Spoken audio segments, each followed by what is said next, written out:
Tudo o que eu queria no Dia dos Pais era sentar ao lado do meu neto de 10 anos para jantar. Em vez disso, o pai do marido da minha filha zombou da minha roupa velha, me deu um tapa na cara na frente de todo mundo e disse com desprezo que um homem como eu deveria saber o seu lugar. Minha própria esposa olhou nos meus olhos e falou: "Só peça desculpas e pare de nos envergonhar." A mesa inteira ficou em silêncio. Todos desviaram o olhar, até que meu neto de 10 anos se levantou e disse uma única frase que fez a sala inteira empalidecer. "Antes de começar, me conta de onde você é. Cidade, estado, não importa onde você esteja assistindo. Essa comunidade que valoriza pai de família e justiça está espalhada por todo canto. E hoje à noite, eu quero saber a sua história também." Um aviso. Esta narrativa traz elementos ficcionais tecidos para dar profundidade e impacto. Nenhum nome ou lugar real está sendo citado, mas a mensagem no centro dela pertence a todo mundo que já se sentiu pequeno na própria família. O espelho do meu banheiro não mente. Esse sempre foi o problema dele. Fiquei ali parado na manhã do Dia dos Pais, olhando para um homem de camisa azul desbotada, do tipo que já foi lavada tantas vezes que a cor desistiu de lutar.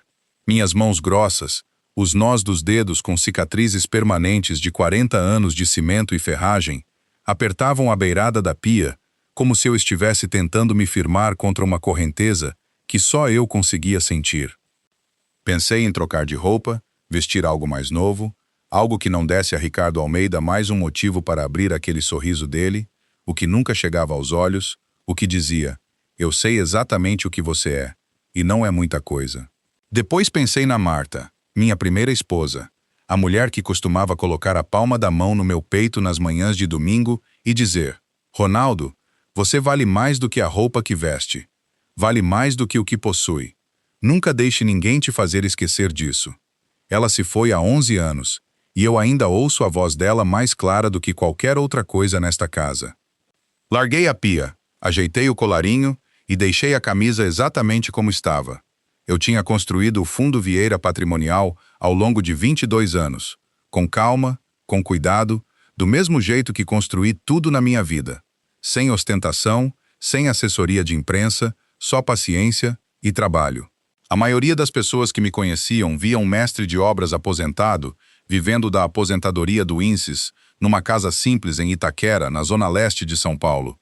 Viam a picape velha na garagem, os óculos de leitura em cima da mesa da cozinha, os sapatos meio gastos perto da porta. Não viam o fundo patrimonial registrado nas Ilhas Caimã, que guardava bens que a maioria das pessoas não conseguiria calcular nem com uma planilha. Não viam o escritório na Faria Lima, onde Rodrigo Cardoso cuidava dos detalhes que eu preferia não tocar diretamente. E certamente não viam os 22 milhões de reais que, 6 meses antes, tinham silenciosamente entrado na Almeida Construções, empresa do pai do marido da minha filha, e a puxado de volta da beira da falência, como quem segura um homem se afogando pelo colarinho. Rosana, minha esposa há 7 anos, nunca soube de nada disso. Ela sabia que eu vivia bem, que a aposentadoria cobria as contas com folga, mas não sabia do fundo, porque eu o tinha estruturado antes de conhecê-la, e porque, sendo sincero comigo mesmo, nunca tive certeza se ela precisava saber. Esse pensamento apertava meu peito de um jeito que eu preferia não examinar demais numa manhã de domingo. Servi meu café, fui até os fundos e olhei para o quintalzinho onde eu e Theo tínhamos passado o dia de ação de graças passado, fingindo pescar numa caixa d'água azul de plástico. Ela estava absolutamente convencido de que íamos fisgar alguma coisa.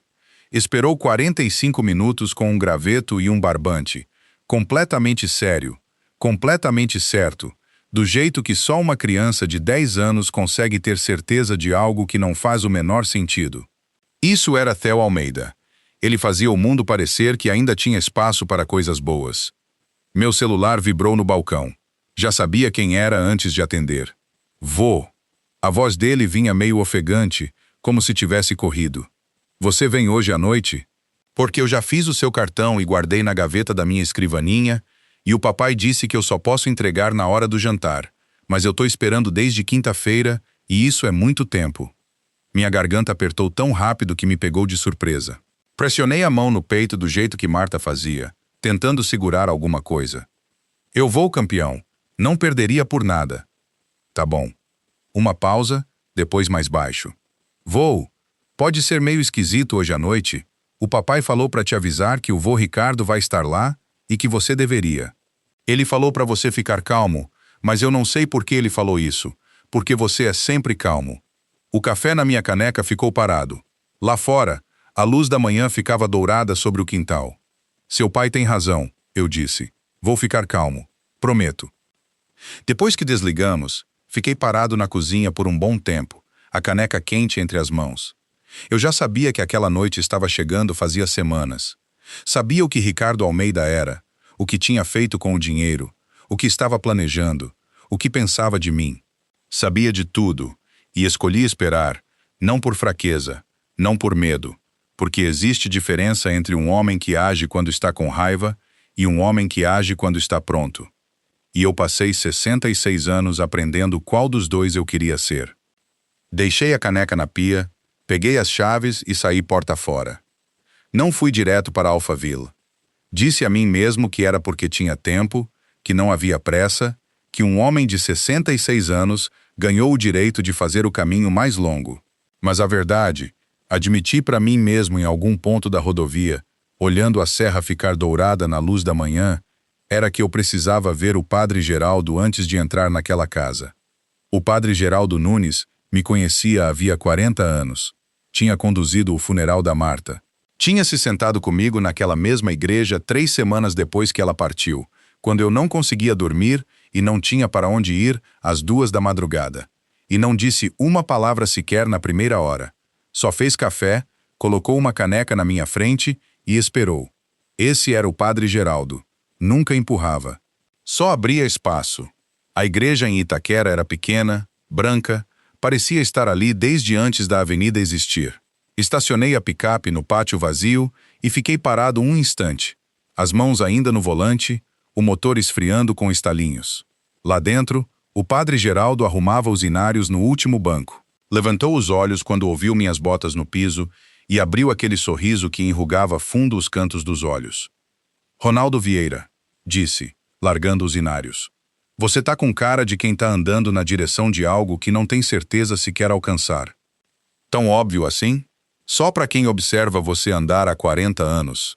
Apontou para o banco da frente. Senta, vou pegar o café. O café era horrível, como sempre foi.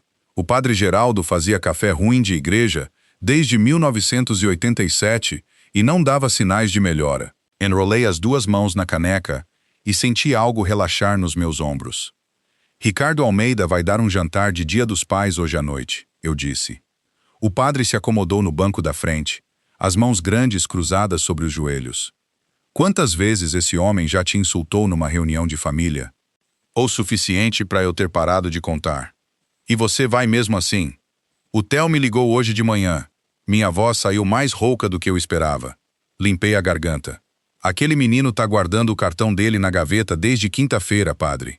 Ele me contou que tá esperando desde quinta. O que eu faço com isso? O padre Geraldo balançou a cabeça devagar, do jeito que fazia quando estava remoendo algo. Sabe, a maioria dos homens na sua posição já teria posto o Ricardo Almeida no lugar dele há muito tempo. A maioria dos homens na minha posição não tem um neto de 10 anos que ainda acha que o mundo é basicamente bom, eu disse. Não tô disposto a tirar isso dele. Ainda não. O padre ficou quieto um momento, olhando a caneca. Depois levantou os olhos. Ronaldo, te conheço desde que você era um rapaz com poeira de cimento no cabelo e mais orgulho do que juízo. E eu te vi construir. Construir prédios, uma empresa, uma vida, com mais paciência do que a maioria das pessoas consegue imaginar. Fez uma pausa. O que você vai fazer hoje à noite se o Ricardo passar de uma linha que não dá para voltar atrás? Minha mandíbula travou. A luz da manhã entrava pelas janelas estreitas em faixas amarelas compridas, deitadas no chão entre nós. Já venho me preparando para essa possibilidade há 2 meses, eu disse. Tenho gente pronta, documentos, tudo que o Rodrigo precisa para agir assim que eu der a ordem. As sobrancelhas do padre subiram devagar. Você foi fundo nisso. Ele roubou de mim, padre. As palavras saíram secas e duras, como um prego entrando na madeira. Pegou o dinheiro que eu dei para salvar a empresa dele, para proteger a família da minha filha. E comprou um relógio de 350 mil reais e reformou a cobertura da casa dele em Alphaville. Forjou a assinatura do meu genro em documentos que poderiam mandar o Diego para a cadeia. Parei, respirei. Eu não fui fundo demais. Fui exatamente tão fundo quanto precisava ir. O padre Geraldo pousou a caneca no banco ao lado dele.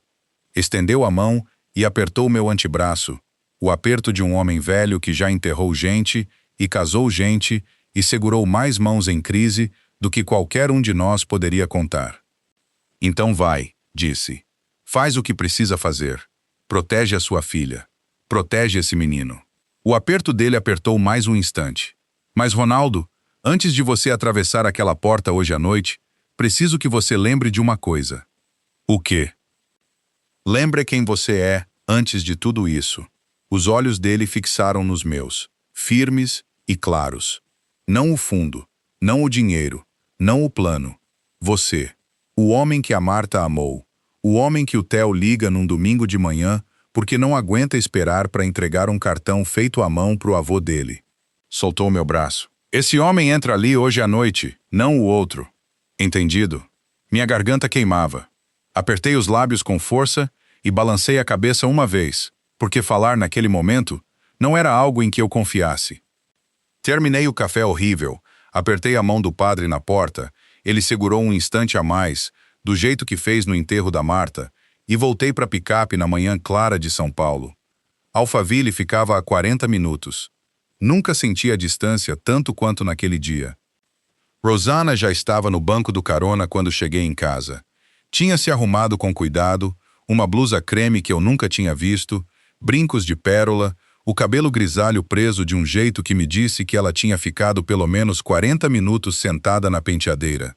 Segurava a bolsa no colo com as duas mãos, do jeito que fazia quando estava se preparando para dizer algo que não queria dizer em voz alta. Entrei, liguei o motor e saímos sem uma palavra. Andamos exatamente 4 quarteirões antes de ela começar. Ronaldo. A voz dela tinha aquele tom particular, suave na superfície, firme por baixo, como uma almofada com um tijolo dentro. Eu só quero que hoje à noite corra bem. Só isso que peço. Eu também quero isso, eu disse. Então você pode, por favor. Ela se recompôs. Você pode simplesmente não puxar assunto sobre os tempos de obra, as histórias de construção? O Ricardo acha esse tipo de coisa meio... Meio o quê? Ela olhou pela janela do carona. Você sabe o que eu quero dizer. Mantive os olhos na estrada. A rodovia se abria à frente. O sol da tarde deitado, dourado, sobre as pistas cheias de trânsito de domingo. Rosana, eu já fui a 4 jantares de família na casa do Ricardo Almeida. Nunca contei uma história de obra que não tenha sido diretamente perguntada. Eu sei, eu sei. Ela esticou o braço e deu um tapinha na minha mão no câmbio, rápido, eficiente, mais hábito nervoso do que carinho. Só acho que seria mais fácil se você deixasse o Ricardo conduzir a conversa. Ele gosta de sentir que a sala é dele. E se você só for na dele, todo mundo tem uma noite agradável. Alguma coisa fria passou pelo meu peito. Não raiva. Ainda não. Algo mais quieto e mais permanente que raiva. Você tá me pedindo para eu me fazer menor, eu disse. Para o Ricardo Almeida se sentir maior. Ronaldo, não é isso que... É exatamente isso que você está descrevendo, Rosana. Falei com calma. Fiz questão de falar com calma. Você está descrevendo um jantar em que eu sento na cadeira que ele escolher, como o que ele decidir que eu mereço, e sorrio enquanto ele pergunta como anda minha aposentadoria. E você chama isso de noite agradável? As mãos dela apertaram a bolsa. A mandíbula trabalhou por um instante. Ele é o sogro da Camila. É o avô do Theo do outro lado. Goste ou não, esse homem faz parte desta família. E fazer dele inimigo não ajuda ninguém. E eu não tô fazendo inimigo de ninguém, eu disse. Eu tô indo a esse jantar porque meu neto tá guardando um cartão de Dia dos Pais na gaveta dele desde quinta-feira. Esse é o único motivo de eu estar dentro desta picape agora. Ela soltou o ar com força pelo nariz, um som que eu já tinha aprendido a reconhecer como o equivalente conversacional de uma porta batendo. Eu só não quero passar vergonha, Ronaldo. Isso é tão terrível assim, não querer passar a noite vendo meu marido ser destratado pelo Ricardo Almeida enquanto sorri e engole. Isso me fez parar, porque por trás de tudo aquilo, por trás dos brincos de pérola e da blusa cuidadosamente escolhida, e do tijolo dentro da almofada, o que eu ouvi foi algo que soava quase como medo. Não medo por mim. Medo de como aquilo ia parecer. Medo do que a sala ia pensar da mulher casada com o homem de camisa azul desbotada. Deixei aquilo pairar na cabine da picape por um bom tempo. Lá fora, a estrada curvava em direção à serra, e as casas ficavam maiores, e os muros ficavam mais altos, e o espaço entre os portões e as portas de entrada ficava mais largo, do jeito que sempre ficava conforme a gente ia se aproximando de Alphaville. Rosanna, eu disse por fim, se alguma coisa acontecer hoje à noite, se o Ricardo falar ou fizer alguma coisa, de que lado você vai estar? Ela piscou. Os dedos dela ficaram muito parados na fivela da bolsa. Que pergunta estranha. É mesmo? Não vai acontecer nada, Ronaldo. Você está sendo dramático. Me satisfaz, eu disse. Se acontecer alguma coisa, de que lado? Ela olhou para mim e depois olhou de volta para as ruas se alargando e os muros altos passando pela janela. Do seu, ela disse. Obviamente do seu. Falou do jeito que as pessoas falam coisas que ainda não decidiram de verdade. Assenti e continuei dirigindo. Os portões de Alphaville apareceram à frente. Aqueles pilares de pedra na entrada de um bairro construído sobre a premissa de que algumas pessoas simplesmente merecem mais espaço que outras. Reduzi a velocidade na guarita, dei o endereço e fui liberado. A picape parecia muito pequena naquelas ruas. Ronaldo. A voz de Rosanna tinha ficado mais suave, quase gentil. Por favor, fica calmo hoje. Eu sou sempre calmo, eu disse, e falava sério. Eu era calmo do jeito que uma fundação é calma. Não porque nada está pesando sobre ela, mas porque foi construída para aguentar o peso. Virei na rua da casa do Ricardo e senti a noite começar. A mansão dos Almeida ficava atrás de um portão de ferro que se abria com a confiança teatral e lenta de um homem que nunca na vida ouviu a palavra não. A entrada era de pedra clara, ladeada por oliveiras podadas em esferas perfeitas, e a casa em si era daquele branco que exige uma equipe em tempo integral para não deixar aparecer nem um risco, nem uma sombra, nem um fio de grama fora do lugar. Estacionei a picape entre um Mercedes e o que parecia ser um Porsche Cayenne, e por um instante considerei como os 3 veículos ficavam lado a lado. Depois peguei a caixa de torta de maçã que tinha assado na noite anterior e desci. Rosanna já ia à frente, os saltos batendo na pedra em passos rápidos e decididos, colocando distância entre ela e a picape antes que alguém pudesse associar as duas coisas. Ricardo Almeida nos recebeu no alto da escadaria. Vestia um blazer azul marinho, sobre uma camisa de linho branca, aberta no colarinho, uma taça de champanhe segura, frouxamente numa mão, do jeito que os homens seguram as coisas quando querem que você repare. O Patek Philippe Nautilus, no pulso esquerdo, pegava a luz da tarde e a devolvia como uma declaração. Tinha 64 anos e tinha passado cada um deles aperfeiçoando a arte de fazer os outros se sentirem convidados na própria vida. Ronaldo. Disse meu nome do jeito que se diz o nome de uma rua que a gente não tem certeza de estar pronunciando direito. Os olhos dele foram do meu rosto para minha camisa, para os meus sapatos, e voltaram para o meu rosto, tudo em menos de 2 segundos.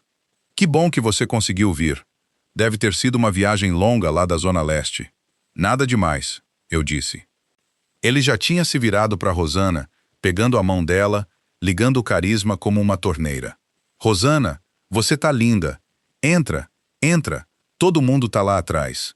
Dei um passo à frente e estendi a caixa da torta. Fiz hoje de manhã. Torta de maçã com casquinha de açúcar mascavo. Ricardo olhou para a caixa do jeito que se olha para algo que já se decidiu não querer. Estalou os dedos para um rapaz de jaqueta branca de garçom parado logo atrás da porta. Leva isso para a cozinha, disse, sem olhar para nenhum de nós dois. A entrada de serviço é pelo lado. O rapaz pegou a caixa das minhas mãos, sem me olhar nos olhos. Vi ele desaparecer na lateral da casa, carregando algo em que eu tinha passado 1 hora na noite anterior, e respirei fundo pelo nariz e soltei pela boca, lembrando do que o padre Geraldo tinha dito naquela manhã. Aquele homem entra ali hoje à noite, não o outro. O quintal dos fundos era amplo e dourado na luz do fim de tarde.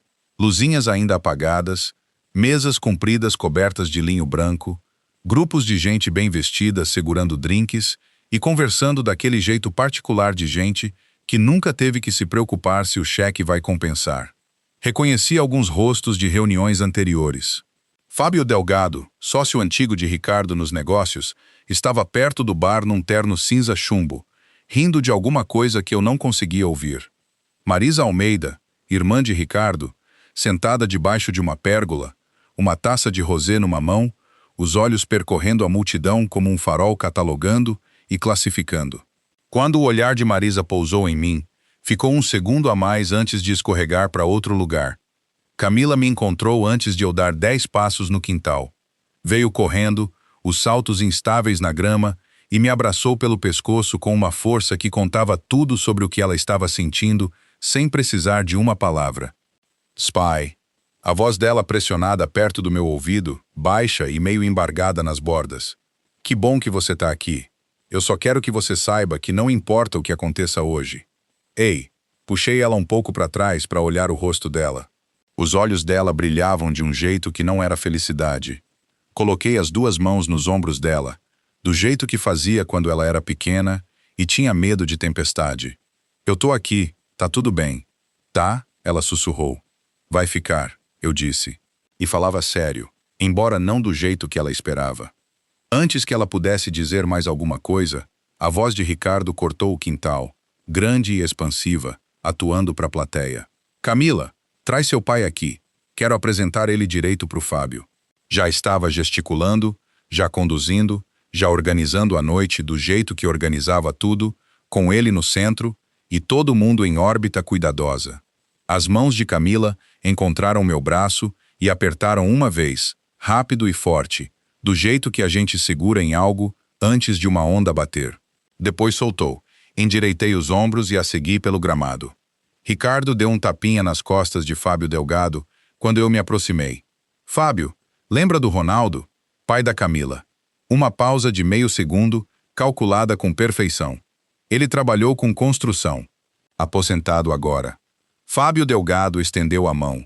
Tinha um aperto de mão bom, firme, treinado, e o sorriso dele era o tipo que vem de anos de jantares com cliente e não de nada genuíno. Ronaldo, prazer em te conhecer direito. Igualmente, eu disse.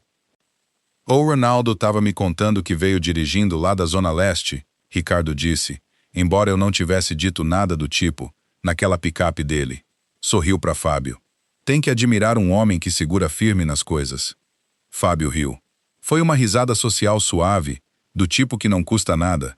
Olhei para Ricardo Almeida por cima da borda do meu copo d'água, que eu tinha pegado de uma bandeja passando, e sorri de volta para ele com cada músculo do rosto, enquanto cada pensamento na minha cabeça ficava perfeitamente, completamente parado. A noite tinha começado, e eu estava pronto. Ricardo Almeida amava uma plateia do jeito que o fogo ama oxigênio. Se expandia em qualquer espaço que lhe dessem e consumia tudo ao alcance. Se posicionou no centro do pátio, taça de champanhe erguida, e o grupo se reuniu ao redor dele com a naturalidade de gente que já tinha feito isso antes. Uns 14, 15 convidados, todos vestidos na linguagem de dinheiro antigo e confiança nova. Fiquei na beirada do grupo com meu copo d'água, perto o bastante para ser educado, longe o bastante para pensar com clareza. 6 meses atrás, Ricardo começou, a voz carregando o timbre caloroso e satisfeito de um homem discursando sobre si mesmo. A Almeida Construções enfrentava o tipo de vento contrário que quebraria uma operação menor. Interrupção na cadeia de fornecedores, falta de mão de obra, 3 contratos travados na prefeitura. Balançou a cabeça com a gravidade teatral de alguém descrevendo uma tempestade que venceu pessoalmente. Mas seguramos a linha. Tomamos as decisões difíceis. E hoje tenho o orgulho de dizer que viramos completamente o jogo. Aplausos correram pelo grupo. Fábio Delgado bateu palmas com o entusiasmo de um homem que precisava que Ricardo acreditasse que ele acreditava nele. Levantei meu copo d'água e tomei um gole devagar. O que Ricardo não disse, o que ele nunca diria, certamente não ali, com Fábio Delgado ouvindo e Marisa se derretendo debaixo da pérgola, era que a Almeida Construções não tinha virado jogo nenhum sozinha. 6 meses atrás, a empresa estava há 70 dias de dar calote em 3 empréstimos bancários diferentes. O maior fornecedor já tinha colocado a conta em restrição de crédito. 2 gerentes de projeto já estavam silenciosamente atualizando o currículo. Foi o Fundo Vieira Patrimonial que virou o jogo para ele. 22 milhões de reais transferidos em 3 parcelas ao longo de 8 semanas, estruturados como investimento garantido, com condições contratuais explícitas, transparência financeira total, nenhum gasto pessoal saindo de conta empresarial, exigências de manutenção de emprego. O Rodrigo tinha negociado cada cláusula. Ou tinha aprovado cada palavra. Ricardo tinha assinado o contrato sem ler além da primeira página. Sei disso porque o Rodrigo me contou, e o Rodrigo estava de olho. Agora eu observava Ricardo erguer a taça mais alto e receber a onda de admiração dos convidados, e observava a luz passear pelo relógio no pulso esquerdo dele. O Patek Philippe Nautilus referência 5711, mostrador verde-oliva em aço inoxidável. O tipo de relógio que não se anuncia alto porque não precisa. Em certos círculos, todo mundo já sabe o que significa. Preço de tabela, em torno de 350 mil reais, dependendo do mercado. Eu sabia a data exata da compra, 14 de março, uma sexta-feira. A primeira parcela do Fundo Vieira tinha caído na conta operacional da Almeida Construções no dia 11 de março. 3 dias. Ele esperou 3 dias. Alguma coisa passou pelo meu peito. Não raiva, não exatamente, mas algo próximo disso, com bordas mais afiadas. Pressionei o polegar com força na lateral do copo d'água. Respirei devagar e mantive o rosto exatamente onde precisava estar. Marisa apareceu ao lado de Ricardo, tocando o braço dele com a naturalidade proprietária de uma mulher que passou a vida na sombra do irmão e aprendeu a tornar essa sombra confortável. Veste uma blusa de seda cor de água marinha, o cabelo escuro preso no pescoço, brincos de diamante que eu suspeitava terem sido pagos com a mesma transferência que comprou o relógio de Ricardo. Ronaldo, ela disse meu nome com um sorriso inteiramente de superfície. Nem te vi chegar. Como foi a viagem? Tranquila, eu disse. Ah, que bom. Os olhos dela percorreram minha camisa, com a eficiência rápida de uma mulher criada para avaliar as pessoas pela aparência. Sabe, o Ricardo sempre diz que Dia dos Pais devia ser algo discreto, sem necessidade de se arrumar demais. Riu, um som social leve. Embora, claro, algumas pessoas não conseguem evitar. Tocou a lapela de seda da própria blusa enquanto dizia. Olhei para ela e sorri. Você tá linda, Marisa. Ela piscou. Esperava outra reação, e o sorriso se recompôs com um atraso fracionado que a maioria das pessoas não teria notado. Obrigada, Ronaldo. Que gentileza. Ricardo se aproximou, a taça de champanhe agora baixa, os olhos indo entre meu rosto e o de Marisa, com a expressão satisfeita de um homem que acabou de assistir a um pequeno drama se desenrolar exatamente como previsto. Ronaldo bateu no meu ombro, um contato duro e breve, mais pontuação do que calor. Espero que você esteja com fome. Vamos servir costela hoje. Do bom. Outra pausa de meio segundo. Embora eu imagine que qualquer refeição fora da Zona Leste já deva parecer uma festa. Fábio Delgado, parado a menos de 1 metro de mim, fez um som que era quase uma risada. Virei a cabeça e olhei diretamente para Ricardo Almeida. É mesmo, eu disse com naturalidade. Obrigado por me receber, Ricardo. Ele vasculhou meu rosto em busca da ferida que achava ter causado. Não encontrou. O sorriso dele se apertou levemente nos cantos, um sinal que eu já tinha catalogado ao longo de 4 anos de jantares de família. E então ele se virou para Fábio e retomou a conversa sobre a recuperação notável da Almeida Construções. Virei o olhar para casa, vasculhando a porta dos fundos, as janelas da cozinha, o quintal. Theo ainda não tinha aparecido. Chequei o relógio, não um Patek Philippe, só um Seiko que eu comprei em 1987 e mandei revisar 2 vezes, e anotei a hora. O sol descia em direção à serra acima de Alphaville, deixando o céu naquele tom de âmbar que só o verão paulistano consegue produzir. E em algum lugar dentro daquela casa, meu neto esperava com um cartão que carregava na gaveta desde quinta-feira. Eu podia esperar um pouco mais. Ouvi ele antes de ver. Vou! A porta dos fundos abriu com força suficiente para bater no batente.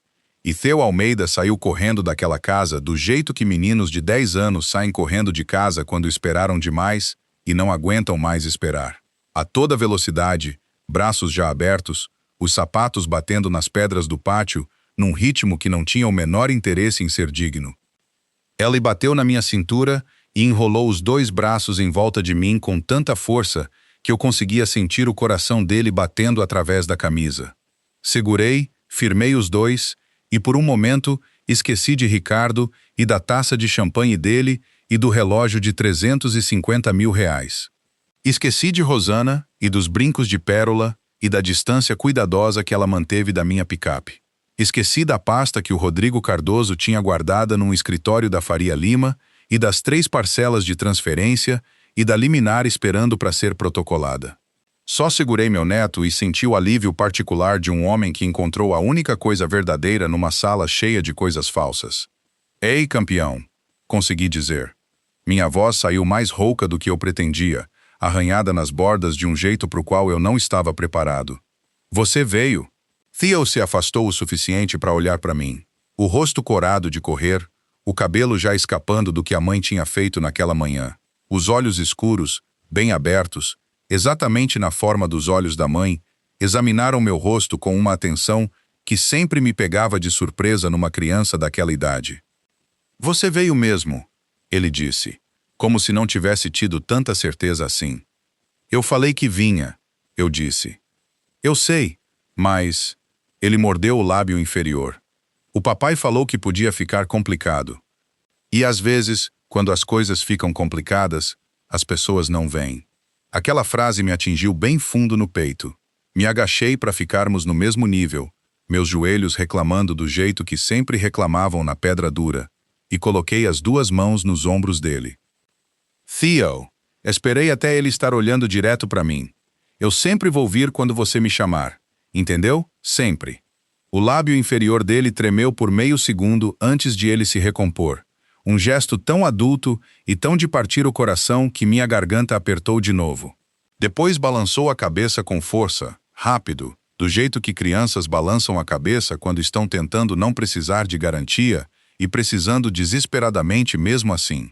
Tá bom, ele disse. Que bom, porque eu tenho seu cartão. Guardei desde quinta-feira. E a mamãe falou que eu só posso entregar na hora do jantar, mas eu acho que não consigo esperar até o jantar. Então não espera, eu disse. Ele olhou por cima do ombro para o pátio, para o grupo de adultos com suas bebidas e conversas, depois voltou para mim. Meteu a mão no bolso da frente da calça social. Estava de camisa de botão e calça escura, arrumado do jeito que crianças ficam arrumadas quando os adultos querem que elas se comportem como adultinhos, e tirou um pedaço de papel dobrado e desdobrado tantas vezes que já tinha amolecido nas dobras. Estendeu com as 2 mãos. Peguei com cuidado, do jeito que se pega algo que importa. O desenho era lápis e giz de cera azul. 2 figuras num pier, uma alta e uma pequena, as 2 com varas de pescar, inclinadas levemente uma para outra, do jeito que as pessoas se inclinam quando estão confortáveis com o silêncio entre elas. No céu acima delas, numa letra que ainda estava decidindo entre forma de imprensa e cursiva, dizia, pro melhor vô do mundo, não deixa ninguém te fazer pequeno. Li 2 vezes. Meus olhos arderam. Apertei os lábios e olhei pro céu âmbar acima do telhado da mansão dos Almeida por um bom tempo, piscando contra algo que eu me recusava a soltar ali, naquele quintal, na frente daquela gente. Theo, minha voz não estava firme. Não tentei fazer ela ficar firme. Isso é a melhor coisa que alguém me dá em muito tempo. Ela abriu o sorriso completo e sem defesas de uma criança que fez alguém feliz, sabe disso e quer viver dentro daquele momento o máximo de tempo possível. Eu trabalhei nas varas de pescar por muito tempo, ele disse. Sério. Foram difíceis. Ficaram exatamente certas, eu disse. Dobrei o desenho nas dobras originais com cuidado e guardei no bolso da frente da camisa, bem em cima do coração. Theo assistiu com enorme satisfação. Depois o rosto dele mudou levemente, uma sombra passando por cima. Se aproximou e baixou a voz num quase sussurro, olhando de novo para o pátio. Vô, posso te contar uma coisa? Qualquer coisa, eu disse. Eu acho que hoje não vai ser muito divertido. Ele disse com a seriedade grave de uma criança que vem prestando mais atenção nos adultos ao redor do que qualquer um deles imaginava. O vô Ricardo fica muito alto às vezes no jantar, e o papai fica quieto quando o vô Ricardo fica alto, e eu não. Parou. As mãozinhas dele encontraram a lapela da minha camisa e apertaram de leve. Eu não quero que ninguém seja malvado com você, tá bom? Você é meu vô. Ninguém pode ser malvado com você.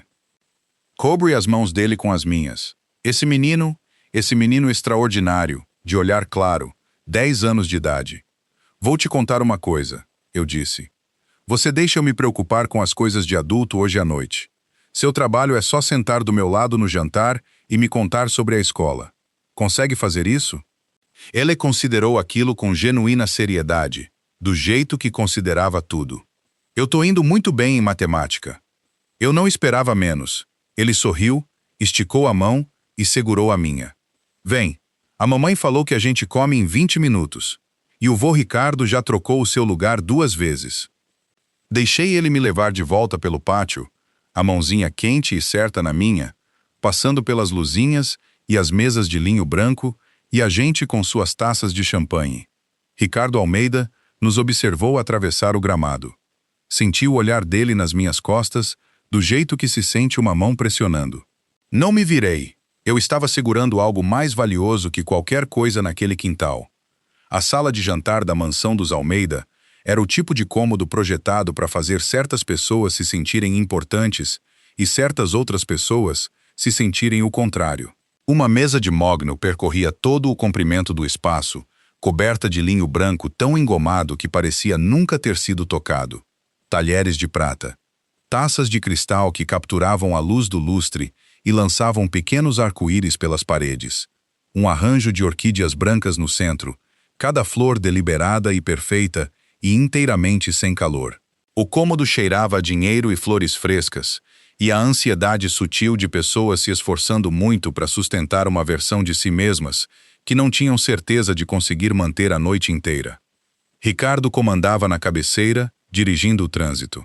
Fábio, você senta aqui. Isso, aí mesmo. Marissa ao lado do Fábio. Camila, querida, você e o Diego no meio. Se movia pelo arranjo de lugares com a eficiência de um homem que já tinha decidido tudo com antecedência e agora só executava o plano. Os olhos dele encontraram os meus. Ronaldo, uma pausa breve. A gente coloca você lá na ponta. Mais espaço para esticar. Mais espaço para esticar. Olhei para a cadeira que ele indicava, a ponta mais distante da mesa, mais perto da porta da cozinha, onde os garçons iam entrar e sair a noite toda, mais perto do barulho, mais longe da conversa. Claro, eu disse. Obrigado, Ricardo. A mão de Theo apertou a minha. Depois me puxou em direção à cadeira indicada. Sentou do meu lado e cruzou os braços com o ar de quem tomou uma decisão e não estava interessado em discutir. A mandíbula de Ricardo se moveu. Theo, tem um lugar guardado para você do lado da sua avó Rosana, aqui em cima. Eu quero sentar com o vô Ronaldo. Theo disse. A voz dele era educada e absolutamente imóvel, do jeito que a voz das crianças fica quando elas decidiram algo com o coração inteiro. Theo. A voz de Camila carregava um aviso suave do outro lado da mesa. Mãe, eu quero sentar com o vô Ronaldo. Ele olhou para ela diretamente, sem vacilar. O vô Ricardo já trocou meu lugar 2 vezes. Isso não é muito legal. A mesa ficou muito quieta. Vários convidados encontraram interesse repentino nos copos d'água. Fábio Delgado limpou a garganta. Marisa apertou os lábios e olhou para o arranjo de orquídeas. O sorriso de Ricardo ficou exatamente no lugar, mas algo por trás dos olhos dele afiou até virar uma ponta. Criança, ele disse para a mesa em geral, com uma risada que convidava todo mundo a achar aquilo engraçado. Várias pessoas obedeceram. Diego, sentado na metade da mesa, não riu. Notei que ele observava o filho com uma expressão que eu não conseguia nomear de imediato. Algo entre orgulho e terror. O rosto de um homem reconhecendo coragem em alguém menor que ele mesmo e não sabendo o que fazer com esse reconhecimento. Camila estendeu a mão e tocou o braço de Diego. Ele cobriu a mão dela com a dele, mas manteve os olhos baixos, fixos no prato vazio, como se contivesse instruções que ele estava tentando memorizar. Os garçons começaram a circular pelo cômodo, servindo água, colocando cestas de pão. Desdobrei o guardanapo no colo e olhei para o comprimento da mesa, para Ricardo Almeida, que agora estava profundamente engajado em conversa com Fábio Delgado, performando a naturalidade de um homem completamente no controle. Theo se inclinou e sussurrou. Eu te falei que ele trocou seu lugar 2 vezes. Eu sei, campeão, eu disse baixinho. Primeiro ele te colocou perto da janela. Depois te mudou para o canto. Depois aqui. Ele franziu a testa com a desaprovação focada de uma criança que absorveu mais do que os adultos pretendiam. Por que ele fica fazendo isso? Olhei para o meu neto, esse menino, com os olhos da mãe e a camisa social grande demais e o senso absolutamente incorruptível do que era justo. E senti algo se assentar no meu peito. Não raiva, não resignação. Algo mais parecido com clareza. Tem gente que acha que onde você senta diz alguma coisa sobre quem você é. Eu disse. Theo considerou aquilo com grande seriedade. Isso é bobo, ele concluiu. Eu concordei. Ele passou a mão por baixo da mesa e deu um tapinha firme na minha, do jeito de quem oferece consolo para alguém que precisa, e depois se endireitou e alcançou o pãozinho com a energia focada de um garoto que já falou o que precisava falar e agora estava pronto para o jantar. Alcancei meu copo d'água. Do outro lado da mesa, encontrei os olhos de Diego por um instante. Ele desviou primeiro, rápido, como um homem pego vendo algo que não devia ver.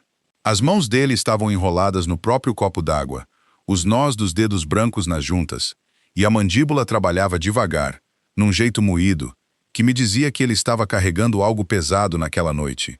Algo que ainda não tinha largado. Algo que talvez não conseguisse carregar por muito mais tempo. A primeira entrada foi um creme de abóbora que chegou em tigelas brancas tão finas que dava para ver a luz através delas. Estava excelente. Sei por que provei com cuidado, e fiz questão de reparar, do jeito que a gente faz questão de encontrar chão firme quando tudo ao redor está balançando. Ricardo tinha entrado em seu elemento. Existe um tipo particular de homem que se torna mais ele mesmo na própria mesa de jantar. Mais alto, mais expansivo, mais certo do próprio direito de preencher cada silêncio com o som da própria voz. Ricardo Almeida era esse tipo de homem em sua forma mais aperfeiçoada. Falou sobre um empreendimento misto de uso comercial em Alphaville, que a Almeida Construções tinha sido pré-selecionada para concorrer. Falou sobre um torneio de golfe beneficente que ele estava co-organizando em agosto no clube. Falou sobre a reforma da casa de praia dele em Trancoso, que aparentemente exigiu importar azulejos específicos de uma região de Portugal, porque nenhuma opção nacional atendia aos padrões dele. Fábio Delgado contribuiu com entusiasmo. Marissa reabastecia a taça de vinho com a eficiência treinada de uma mulher que aprendeu a tornar eventos sociais suportáveis através de química incremental. Rosana sentava do outro lado da mesa, rindo nos momentos certos, fazendo as perguntas certas, os brincos de pérola pegando a luz do lustre, toda vez que ela virava a cabeça na direção de Ricardo, para mostrar que ele tinha toda a atenção dela. Ela não tinha olhado para mim uma única vez desde que nos sentamos. Comi minha sopa, escutei, observei. Ronaldo. A voz de Ricardo cortou a mesa com a precisão de um homem que escolheu o momento. Você trabalhou em obras comerciais na sua época, não foi? Concretou algumas construções no centro. Cada cabeça na mesa virou na minha direção com a atenção social cuidadosa de gente que sente uma apresentação começando e ainda não sabe se vai ser comédia ou outra coisa. 40 anos de construção, eu disse. Comecei como servente, terminei como mestre de obras. Trabalhamos em de tudo, desde fundações residenciais até prédios comerciais altos. Ricardo balançou a cabeça devagar, girando a palavra como se estivesse examinando algo achado no fundo de uma gaveta. Então você era o quê? Gerenciava a equipe, garantia que o pessoal chegasse na hora, esse tipo de coisa. coordenação de obra, segurança, leitura de projeto estrutural, gestão de subempreiteiros, manter os prazos e o orçamento em dia. Eu disse, a voz uniforme e agradável. Esse tipo de coisa. Ele pegou a taça de vinho. Eu sempre digo que a espinha dorsal de qualquer projeto é o homem no campo, o herói anônimo. Sorriu para Fábio. Claro, a visão vem de outro lugar completamente diferente. Fábio Delgado riu e alcançou a própria taça. Minha mandíbula travou uma vez. Soltei. Theo, sentado ao meu lado, tinha parado de comer a sopa. Olhava para Ricardo com uma expressão de avaliação aberta e sem filtro que crianças demonstram quando ainda não aprenderam a disfarçar o que pensam do que estão ouvindo. A colher dele pairava sobre a tigela, esquecida. Toquei o braço dele de leve, por baixo da mesa. Ele olhou para mim. Fiz um pequeno movimento de cabeça. Ele voltou para a sopa, mas os ombros ficaram tensos perto das orelhas, rígidos, feitos com o esforço de uma criança engolindo algo com gosto errado. Marissa se inclinou do lugar dela, a taça de vinho segura nas duas mãos, os olhos brilhando com a energia particular de quem vem se preparando para isso. Ronaldo, tenho que perguntar, o que um mestre de obras aposentado faz com o tempo? Imagino que deve ser uma mudança e tanto de ritmo. Tanto sossego. Eu leio, eu disse. Cozinho. Pesco com meu neto quando dá. Que fofo. Ela disse do jeito que se diz que pitoresco. O Ricardo sempre diz que a aposentadoria é desperdiçada em quem nunca aprendeu a curtir o lazer. Mas acho que cada um encontra o próprio jeito. Inclinou a cabeça. Vocês viajam? Ou isso? Quer dizer, com renda fixa, imagino que viajar fica meio... Fez um gesto pequeno e compassivo com a taça de vinho que conseguia conter uma frase inteira que ela tecnicamente não tinha dito. Eu chego aonde preciso chegar, eu disse. Ela sorriu. Claro que sim. As tigelas de sopa foram retiradas. O prato principal chegou. Costela como Ricardo tinha prometido, servida em pratos quentes ao toque. Os garçons circulavam a mesa com eficiência silenciosa e eu observava Ricardo acompanhar os movimentos deles com a atenção proprietária de um homem que precisava que tudo no campo de visão confirmasse sua importância. Fábio Delgado ergueu a taça. Ricardo, tenho que dizer, esse pode ser o melhor jantar de Dia dos Pais que eu já vi. Você sempre acerta. Ricardo aceitou aquilo com um sorriso amplo e satisfeito. O sorriso de um homem recebendo exatamente o que acreditava merecer. Família em primeiro lugar, ele disse. Sempre foi assim conosco. Olhou para baixo da mesa quando disse, direto para mim. Segurei o olhar dele por cima do linho branco e das taças de cristal e das orquídeas brancas e cada centímetro cuidadoso de distância que ele tinha arquitetado entre nós e sorri de volta com todo o calor que consegui encontrar naquele momento. Não podia concordar mais, Ricardo, eu disse. Ela vasculhou meu rosto do jeito que sempre fazia, caçando a ferida. Os olhos dele foram para o bolso da minha camisa, para a pequena forma retangular ali, o papel dobrado que Theo tinha me dado. Alguma coisa mudou na expressão dele. Não suavidade, mas parecido com reconhecimento. Ele desviou o olhar primeiro. Por baixo da mesa, o joelho de Theo pressionou o meu. Só pressão, só contato, só o jeito dele de dizer, eu tô aqui e eu também vejo, e você não está sozinho nesta sala. Alcancei meu copo d'água, respirei e esperei o que quer que viesse a seguir. Começou com a costela. Um garçom colocou a estação de corte perto do centro da mesa, e a travessa de ossos e carne, escura nas bordas, brilhante, do tipo de corte que custa mais por quilo do que a maioria das pessoas gasta numa feira inteira, pousou perto da ponta da mesa onde eu e Theo estávamos sentados. Não por design meu, simplesmente pela geometria do cômodo, o comprimento da mesa, a posição da porta da cozinha. Eu não tinha tocado nela. Estava ouvindo Theo contar sobre o projeto de ciências dele, algo envolvendo filtragem de água e carvão ativado que ele claramente tinha pensado mais a fundo do que a professora esperava, quando percebi Ricardo se movendo. Ele veio pelo lado da mesa com a velocidade deliberada de um homem que decidiu alguma coisa e não ia deixar nada interromper a decisão. Passou por mim, a manga dele roçando meu ombro, e puxou a travessa de corte para si mesmo com as duas mãos. Deixa que eu cuido disso, ele anunciou para a mesa. Ronaldo, você não se importa, se importa? Esse fim da mesa tá meio fora de alcance para os melhores cortes. Todo mundo naquela mesa ouviu. Todo mundo entendeu. Pousei o garfo devagar, com cuidado, do jeito que se pousa algo quando se precisa das duas mãos livres e da cabeça limpa. E eu não tinha tocado nela, Ricardo, eu disse. Minha voz saiu uniforme e baixa, do jeito que minha voz ficava quando eu me esforçava muito para mantê-la assim. O garçom colocou ali. Eu estava conversando com meu neto. Ricardo levantou a travessa e virou de volta para o centro da mesa. Claro, claro! Ele disse com o descarte casual de um homem que já tinha vencido a troca dentro da própria cabeça. Só garantindo que todo mundo tenha uma parte justa. Você entende? Entendo perfeitamente, eu disse. Alguma coisa no meu tom fez ele parar. Se virou de volta. Os olhos dele encontraram os meus através da mesa, e o que ele viu ali, eu não sei exatamente o que ele viu, mas foi o suficiente para mudar algo na sala. As conversas ao redor baixaram de tom. Fábio Delgado pousou a taça de vinho. Marisa ficou muito quieta. Tem algum problema, Ronaldo? A voz de Ricardo tinha ganhado uma textura nova. Ainda suave, mas com algo por baixo agora, algo que vinha esperando a noite inteira por um motivo para aflorar. Nenhum problema, eu disse. Sou um convidado na sua casa. Vim jantar com minha filha e meu neto no Dia dos Pais. Isso é tudo que eu sempre fui aqui, não é? Ele pousou a travessa de volta na mesa com força, a prata ecoando contra a madeira, e se endireitou em toda a altura. O rosto dele tinha ficado daquele vermelho particular que não vem de vergonha, mas da fúria específica de um homem que esperava submissão e recebeu dignidade no lugar. Porque eu quero deixar bem claro uma coisa, Ronaldo. Esta é a minha casa. Esta é a minha mesa. E as pessoas sentadas nela contribuem para esta família de formas significativas. A cadeira de Camila arrastou meio centímetro para trás.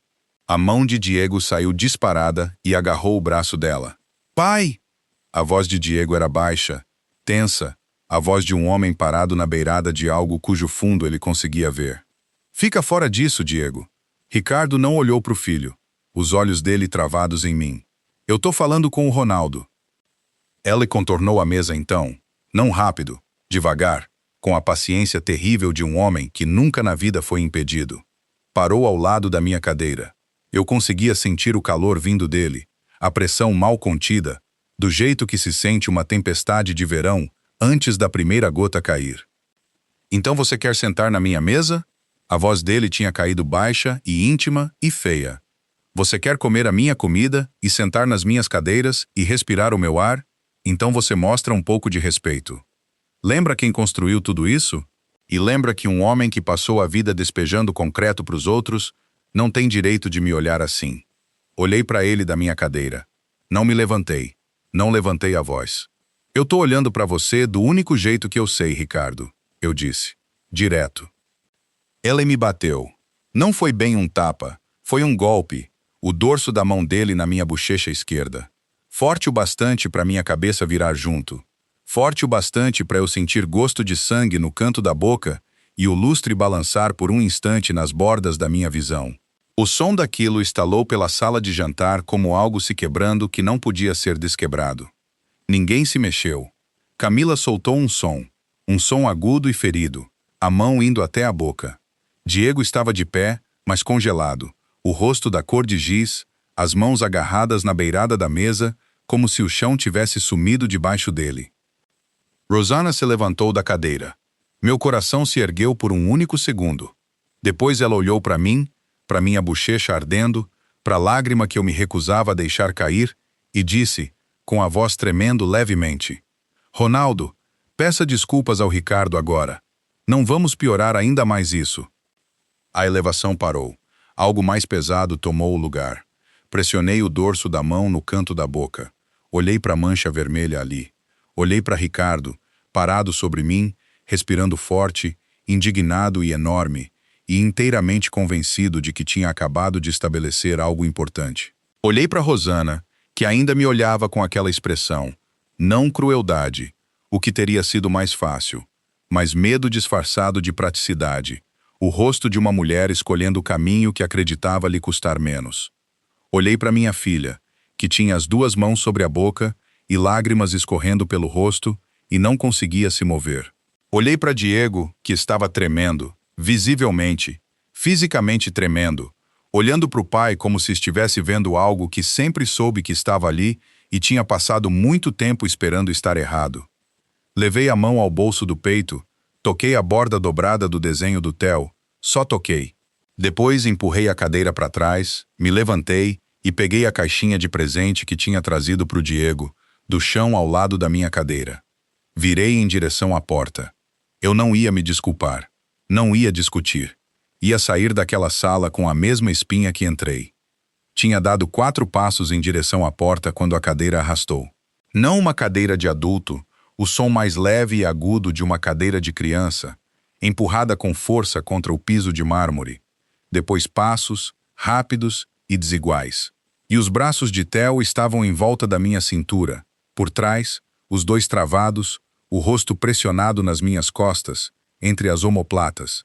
E ele estava chorando do jeito que crianças choram quando aguentaram o quanto conseguiram e não conseguem aguentar nem mais um segundo, em soluços profundos que sacudiam o corpinho inteiro contra o meu. Parei de andar. Não vai. A voz dele abafada contra minha camisa, quebrada pelo choro. Vou, por favor, não vai, por favor. Minha mão subiu e cobriu as duas dele, entrelaçadas na minha barriga. Eu conseguia sentir ele tremendo. 10 anos de idade e tremendo como se o chão tivesse sumido debaixo dele, e cada adulto naquela sala tinha deixado acontecer. Theo, a voz de Camila crua e desesperada. Filho, volta para o seu lugar. Vem. Não. Ele levantou o rosto o suficiente para ser ouvido claramente, a voz rachando no meio. Não, mãe, eu não vou voltar. Soltou minha cintura, deu um passo para o lado e se colocou entre mim e o resto da sala. Ele era tão pequeno ali, parado, a camisa social para fora agora, o rosto vermelho e molhado, o queixo empinado para frente com uma coragem que fez meu peito parecer comprimido dos dois lados. Apontou para Ricardo. A mão dele tremia, mas não vacilava. Você bateu no meu vô. A voz dele quebrou na última palavra, e ele empurrou através mesmo assim. Você bateu nele e ninguém fez nada. A mamãe não fez nada. O papai não fez nada. Os olhos dele varreram a mesa. Fábio, Marisa, os outros convidados, todos congelados, todos subitamente muito interessados no meio da distância. Ninguém fez nada. Theo, já chega. A voz de Ricardo saiu mais dura do que ele pretendia, e ele sabia disso, porque as próximas palavras saíram mais suaves, revestidas de falsa paciência. Vem sentar. Os adultos estão resolvendo isso. Você não está resolvendo nada. A voz de Theo se ergueu, clara e furiosa, e destruída ao mesmo tempo. Você bateu nele e depois mandou ele pedir desculpas. Isso não é resolver. Isso é errado. Isso é simplesmente errado. Virou para a mãe. O rosto dele se contraiu por um momento e depois se firmou de novo, do jeito que uma chama de vela se firma depois de uma mão passar perto demais. Mãe. A voz dele caiu. Você sempre me falou que quando alguém machuca alguém que a gente ama, a gente se levanta. Você sempre falou isso. Você falou isso quando o Tyler me empurrou no recreio. E falou quando o amigo do papai falou uma coisa maldosa sobre nosso carro, e você fala isso a minha vida inteira. O lábio inferior dele tremia violentamente agora, lágrimas escorrendo livremente. Então por que ninguém está se levantando pelo vô? Camila pressionou as duas mãos sobre a boca. Os ombros dela tremiam. Ela soltou um som por trás das mãos, que não era bem uma palavra. Diego deu um passo à frente, depois parou. Os olhos do pai dele cortaram na direção dele como uma lâmina. E Diego parou. E eu vi algo nele morrer um pouco. E depois, devagar, visivelmente, dolorosamente, começar a voltar. Ricardo apontou para o Theo. Diego, pega seu filho e senta ele agora. Diego olhou para o pai. Depois olhou para o Theo. Esse menino de 10 anos parado no meio dos escombros de uma festa de jantar, a camisa para fora, o rosto encharcado, a mão ainda apontada para o homem que tinha acabado de bater no avô dele. E algo mudou no rosto de Diego. Algo que estava trancado há muito tempo se abriu. Ellie não se moveu em direção ao Theo para trazer ele de volta à mesa. Me agachei na frente do meu neto. Meus joelhos doeram e eu não me importei. Segurei o rosto dele nas duas mãos, essas mãos grandes de mestre de obras, com cicatrizes, em volta daquele rostinho molhado e furioso, e esperei até os olhos dele encontrarem os meus. Você é a pessoa mais corajosa nesta sala, eu disse. Tá me ouvindo? A pessoa mais corajosa nesta sala. O rosto dele se desfez completamente. Depois ele agarrou meus pulsos e chorou forte e completo, do jeito que a gente chora quando alguém finalmente diz em voz alta a verdade. Puxei ele para perto e segurei, e olhei por cima do ombro dele para Ricardo Almeida. E enfiei a mão no bolso para pegar meu celular. Disquei o número do Rodrigo Cardoso de memória. Ele atendeu no segundo toque, do jeito que sempre fazia. Rodrigo Cardoso não deixava o telefone tocar mais de 2 vezes. Por princípio, um hábito que desenvolveu em 30 anos de advocacia e nunca abandonou. Ronaldo. A voz dele estava medida, alerta. Ele estava esperando. Ativa a opção final, eu disse. Traz tudo para a mansão dos Almeida agora. Uma pausa, não hesitação. Só o Rodrigo processando, trocando de marcha com a eficiência de um homem que vinha segurando um plano carregado nas mãos há 2 meses e agora estava sendo instruído a colocá-lo na mesa. A gente tá há 20 minutos, ele disse. Você tá bem? Olhei para baixo, pro Theo, que tinha o rosto pressionado no meu ombro, a respiração ainda irregular, engasgando a cada poucos segundos com os efeitos posteriores de um choro forte. Pressionei a mão na nuca dele. Vou ficar, eu disse. 20 minutos. Desliguei e me endireitei. A sala de jantar não tinha se movido. Tinha a qualidade de uma fotografia tirada no momento exato errado, todo mundo pego no meio de uma expressão, no meio de uma respiração, no meio de uma decisão. Fábio Delgado tinha as 2 mãos abertas sobre a mesa. Marissa apertava a taça de vinho com tanta força que eu conseguia ver a tensão nos nós dos dedos do outro lado da sala. Os outros convidados tinham se arranjado na imobilidade cuidadosa de gente que entendia estar testemunhando algo sobre o que seria perguntada depois e ainda não sabia qual resposta dar. Ricardo quebrou primeiro. Soltou uma risada curta e seca, a risada de um homem que precisava que a sala acreditasse que ele achava graça em algo. Ligando para o seu advogado, Ronaldo? Olhou para o Fábio, convidando ele a compartilhar do absurdo. Fábio não aceitou. Os olhos dele ficaram na mesa. O sorriso de Ricardo afinou. Você vai chamar advogado por causa de um jantar de família? Por causa de um desentendimento? Não foi desentendimento, Ricardo, eu disse. Você provocou. Você me bateu. Minha voz saiu baixa e precisa. Cada palavra separada e deliberada, do jeito que se assenta uma fundação, peça por peça. Nada apressado. Tudo nivelado. Na sua sala de jantar, na frente do seu neto e do meu. Foi isso que aconteceu. Não tem outra versão. A mandíbula de Ricardo trabalhava. O vermelho tinha voltado ao rosto dele. Mais fundo agora. O tom particular de um homem cuja narrativa estava sendo tirada dele em público. Rosana se aproximou. Os saltos dela bateram 2 vezes no mármore. Depois parou perto o suficiente para eu ver a maquiagem começando a escorrer no canto do olho direito. Estendeu a mão para o meu braço. Ronaldo, por favor. A voz dela baixa e urgente e assustada. Não faz isso. Seja lá o que você está planejando. Para. Vem sentar. A gente pode conversar sobre isso como adultos. A gente... Rosana. Olhei para ela diretamente, sem raiva, sem nada afiado. Só olhei. Preciso que você dê um passo para trás. Ela se encolheu como se eu tivesse levantado a voz, embora não tivesse. Ronaldo, eu sou sua esposa. Eu sei quem você é, eu disse gentilmente. Dá um passo para trás, por favor. Ela deu um passo para trás. A mão dela caiu ao lado do corpo. Alguma coisa passou pelo rosto dela que ela não conseguiu conter direito. Não bem luto, mas o primeiro tremor de algo que se tornaria luto mais tarde, quando ela estivesse sozinha e tivesse tempo para entender o que tinha escolhido naquela noite e o que aquilo custou a ela. Camila tinha contornado a mesa. Parou a poucos passos de mim, os braços em volta da própria cintura, se segurando junto, do jeito que as pessoas fazem quando têm medo de que, se soltarem, vão se despedaçar por completo.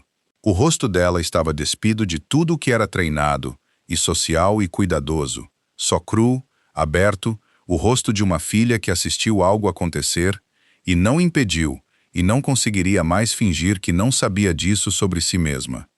Pai, ela disse. A voz dela quebrou ao meio. Eu sinto muito mesmo. Eu deveria ter... Agora não, filha. Estiquei a mão e toquei o rosto dela, rápido e gentil.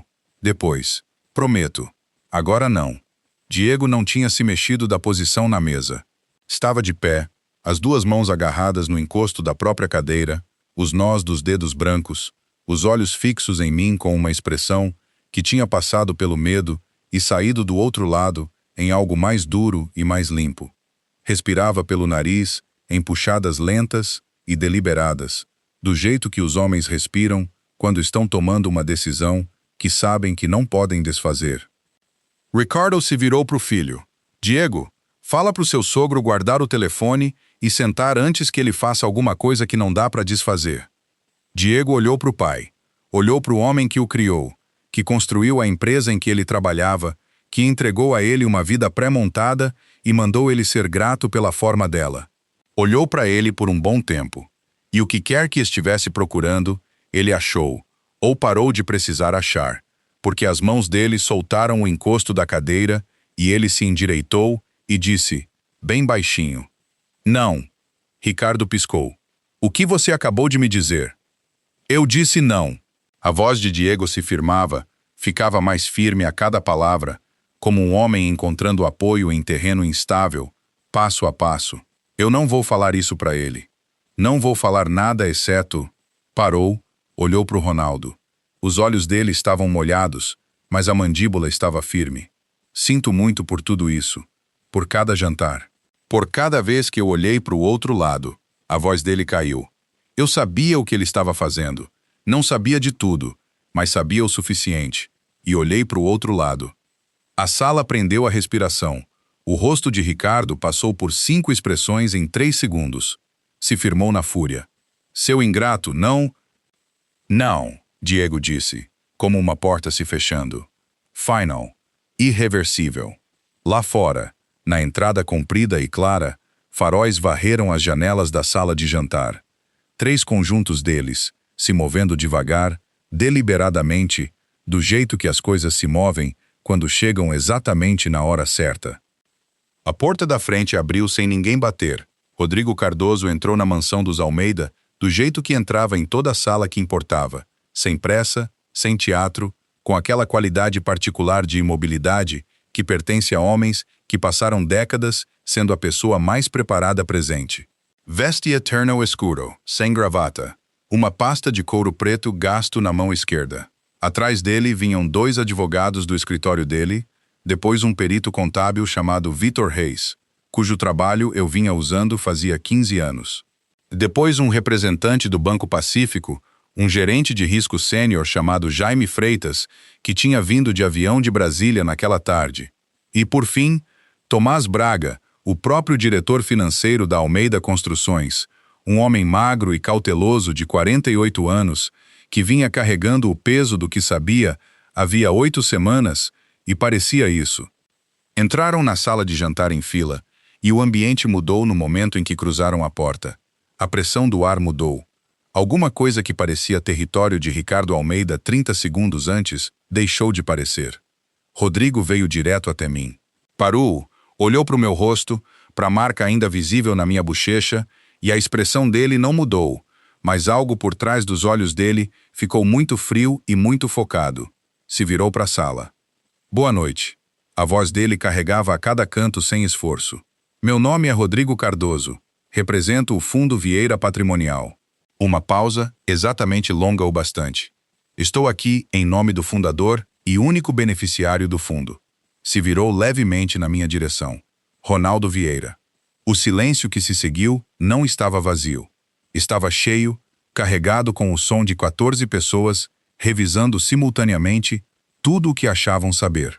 A taça de champanhe de Ricardo, que ele tinha pegado de novo em algum momento dos últimos 20 minutos, a armadura reflexiva de um homem que precisava de algo para segurar, inclinou na mão dele.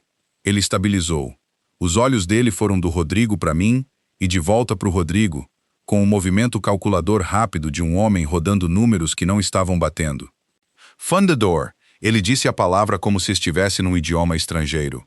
Ronaldo Vieira é mestre de obras aposentado. Ele veio dirigindo aqui numa picape lá da Zona Leste. A voz dele ainda tentava ser desdenhosa, mas as bordas já começavam a desfiar. O que exatamente vocês estão alegando? Rodrigo pousou a pasta na ponta da mesa, no meu lugar, o lugar mais perto da porta da cozinha, o lugar que Ricardo tinha me designado, e abriu com 2 cliques limpos. O Fundo Vieira Patrimonial é um fundo de investimentos registrado nas Ilhas Cayman, com ativos sob gestão superiores a 300 milhões de reais, Rodrigo disse. 6 meses atrás, sob orientação direta do Sr. Vieira, o fundo estendeu um investimento garantido de 22 milhões de reais à Almeida Construções, estruturado em 3 parcelas, com condições contratuais explícitas, regulando o uso desses recursos. Tirou um documento encadernado e pousou na mesa. O Sr. Vieira é o fundador do fundo. Ele é o único beneficiário há 22 anos. Ele é, e sempre foi, o indivíduo com quem vocês têm feito negócios. Fábio Delgado pousou as 2 mãos abertas na mesa e fitou o documento. Marisa soltou um som, uma inspiração curta e involuntária, e pressionou os dedos nos lábios. Rossana tinha recuado até estar encostada na parede. Os brincos de pérola pegavam a luz enquanto a cabeça dela balançava devagar de um lado para o outro. Não discordância, só a manifestação física de uma mente se recusando a aceitar informação nova. O rosto de Ricardo passou pela sequência completa. Confusão, descrença, a busca desesperada por um ângulo. Depois, conforme Rodrigo colocava um segundo documento ao lado do primeiro e um terceiro ao lado desse, algo que parecia quase o primeiro sintoma físico de medo real. Isso é... Ele parou, recomeçou. Isso é algum tipo de senhor Cardoso. A voz de Rodrigo não era indelicada. Era simplesmente imóvel. Eu recomendaria que ouvisse com atenção o que vem a seguir. Tomás Braga deu um passo à frente. Tinha a postura de um homem que passou 2 meses dobrado ao meio e agora se endireitava, com dor. A voz dele tremeu na primeira palavra e depois se firmou. Sou diretor financeiro da Almeida Construções há 11 anos, ele disse. E nos últimos 8 meses venho reunindo documentação de irregularidades financeiras que estou preparado para apresentar por completo. Olhou para Ricardo, não com raiva, com algo mais triste e mais definitivo. Tentei 2 vezes levantar essas preocupações internamente. Me mandaram deixar para lá. Pousou um pendrive na mesa, ao lado dos documentos do Rodrigo. Eu não deixei para lá. A mão de Ricardo bateu na mesa com força. As taças de cristal saltaram. Tomás, você não tem ideia do que você... Ele sabe exatamente o que está fazendo, Rodrigo disse. Abriu o próximo documento e virou para a sala ver. Assim como eu, assim como o Sr. Vieira, e suspeito que o senhor também. Eu não tinha me movido da posição perto da porta. Theo estava ao meu lado, a mão na minha, o choro dele acalmado agora em algo mais atento e quieto. Senti ele apertar meus dedos. Olhei para Ricardo Almeida, esse homem no blazer azul marinho e no relógio de 350 mil reais, na casa dele que já não era inteiramente dele, e não senti nada parecido com satisfação. O que eu sentia era mais próximo daquele cansaço particular que vem no fim de algo que já durou tempo demais, e senti, por baixo disso, a certeza quieta e firme de uma fundação testada que aguentou. Ricardo, eu disse. Minha voz saiu cansada e uniforme e clara. Vim aqui hoje para te dar uma última chance de fazer a coisa certa, de vir a público, de consertar as coisas com o Diego antes que isso fosse longe demais. Olhei para os documentos espalhados no linho branco, pelo cristal, e a costela fria, e as orquídeas brancas. Você escolheu diferente. Ricardo abriu a boca. O celular dele tocou. Ele olhou para a tela. A cor sumiu do rosto dele tão completa e tão rapidamente que Fábio Delgado, parado a menos de 1 metro, na verdade deu um passo em direção a ele, como se precisasse amparar. O telefone de Ricardo tocou de novo, e de novo, e de novo.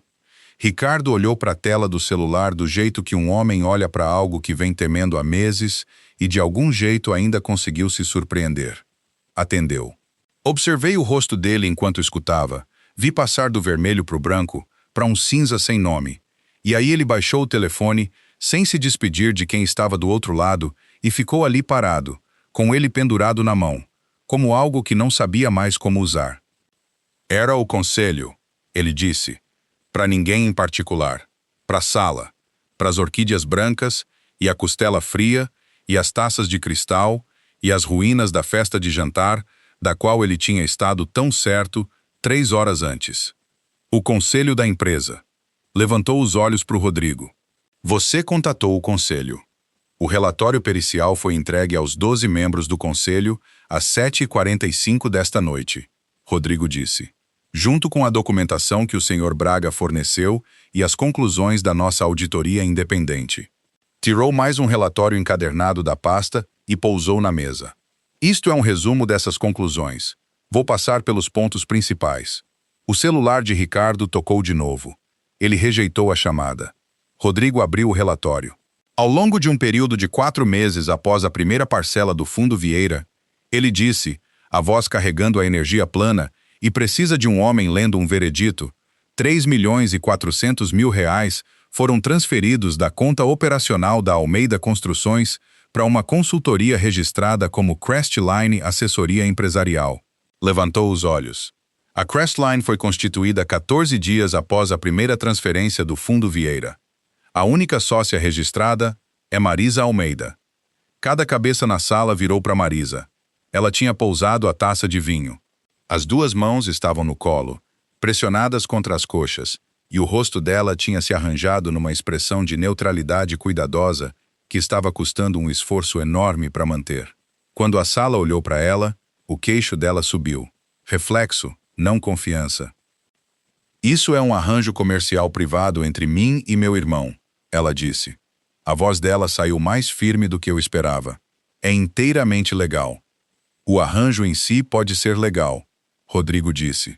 A origem dos recursos não é.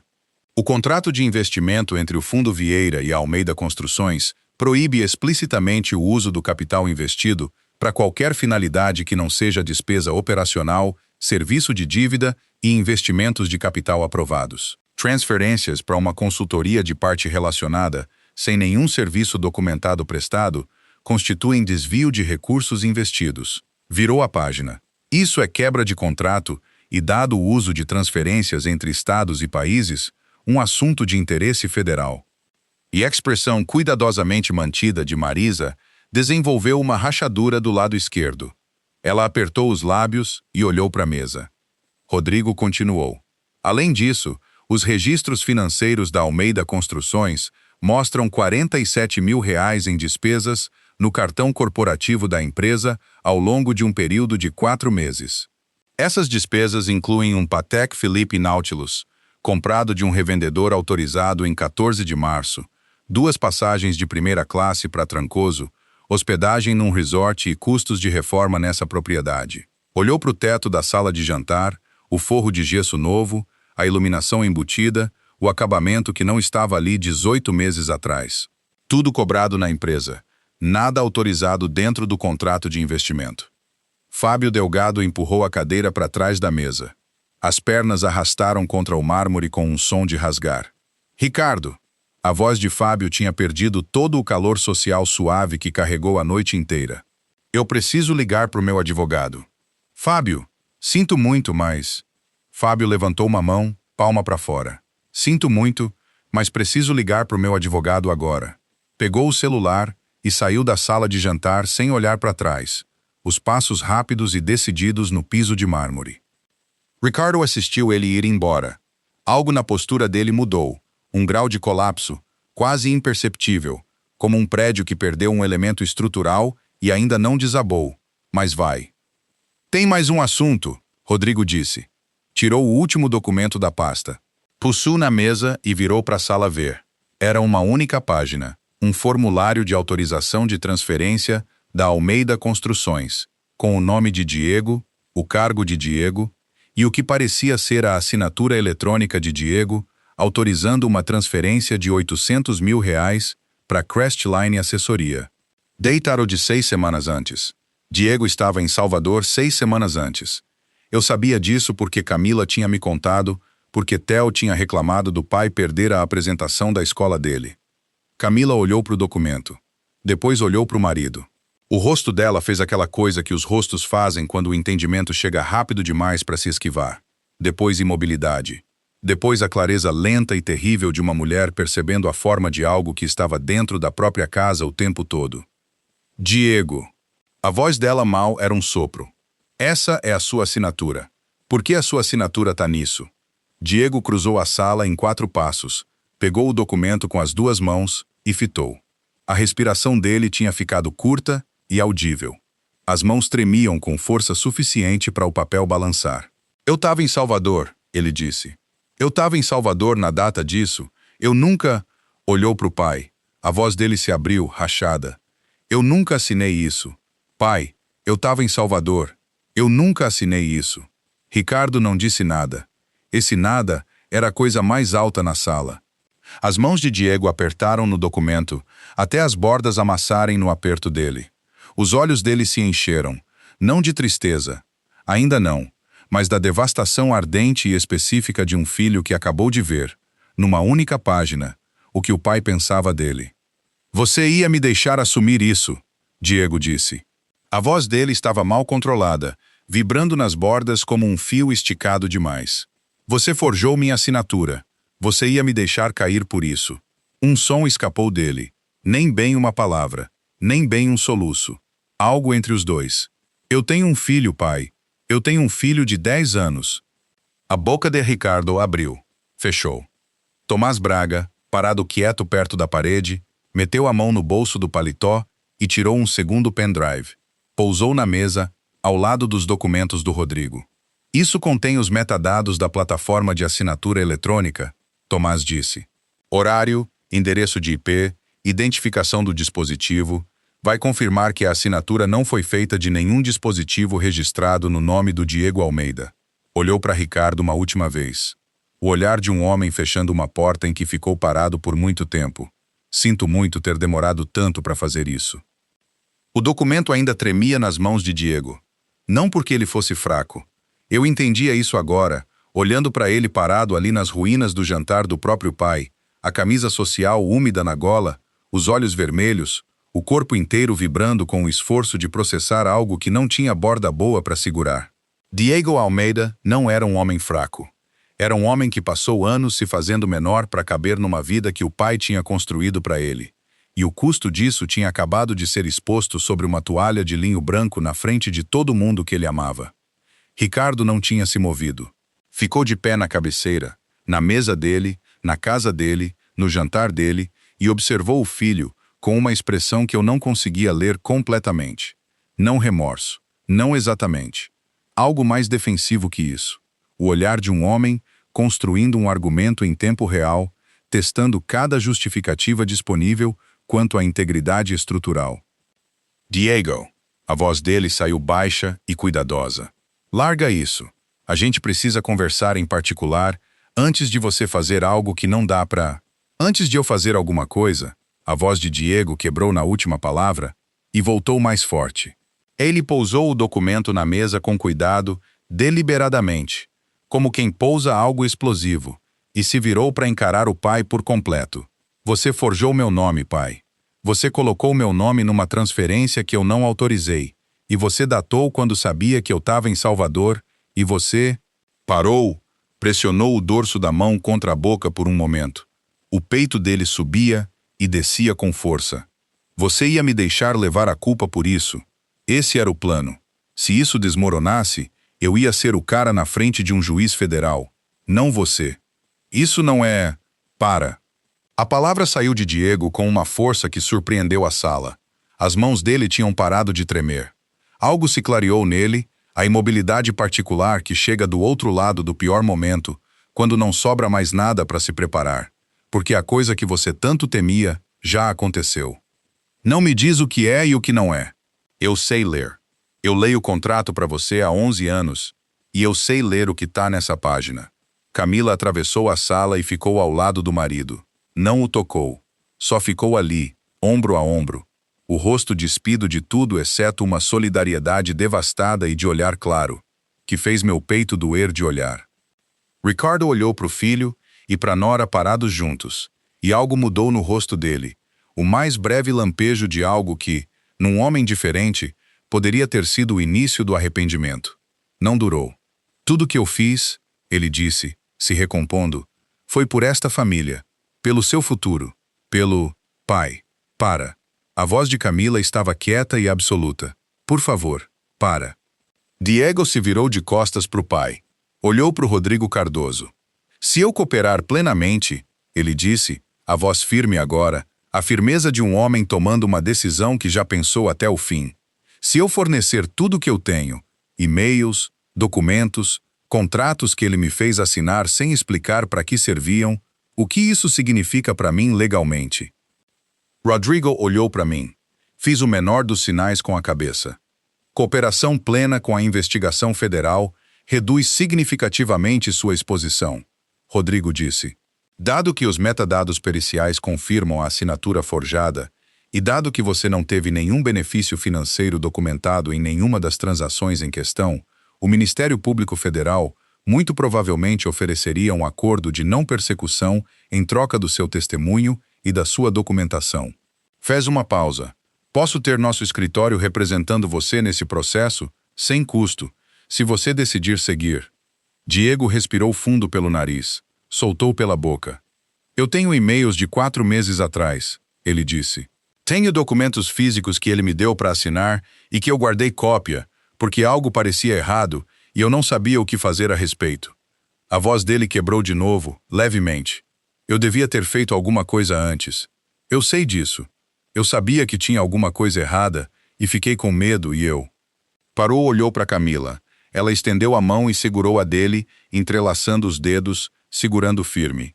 Eu devia ter feito alguma coisa antes, ele disse de novo, mais baixo agora, mais para ela do que para a sala. Diego, a voz de Ricardo tinha mudado completamente. A autoridade tinha esvaziado dela, substituída por algo mais fino e mais desesperado. A voz de um homem que acabou de ver a última opção atravessar a sala e ficar do outro lado. Filho, pensa no que você está fazendo.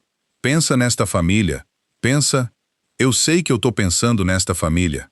Diego olhou para o pai uma última vez. Os olhos dele estavam molhados, mas a voz era de ferro. Tô pensando no Theo. Tô pensando no que eu quero que ele entenda sobre o que um homem faz quando precisa escolher entre o que é fácil e o que é certo. Se virou de volta para o Rodrigo. Me diz o que você precisa. Joe não tinha falado. Tinha assistido tudo aquilo se desenrolar do jeito que se assiste algo que a gente construiu funcionar sob carga. Não com orgulho, exatamente, mas com o alívio quieto e cansado de saber que a fundação aguentou. Senti uma mãozinha se enfiar na minha. Theo tinha vindo ficar ao meu lado em algum momento dos últimos minutos. Eu não tinha visto ele se mover. Só de repente, ele estava ali, o ombro contra meu braço, os dedos enrolados em 2 dos meus, do jeito que estavam no pier do desenho que ele tinha me feito. Olhei para baixo, para ele. O rosto dele estava sério e muito jovem e muito velho ao mesmo tempo, do jeito que o rosto das crianças fica quando testemunharam algo que expandiu permanentemente o entendimento delas sobre o mundo. O papai vai ficar bem? Ele sussurrou. Apertei os dedos dele. Vai, eu disse. Seu pai vai ficar bem. Do outro lado da mesa, Ricardo Almeida puxou uma cadeira e se sentou pesadamente, como se as pernas simplesmente tivessem decidido que já era suficiente.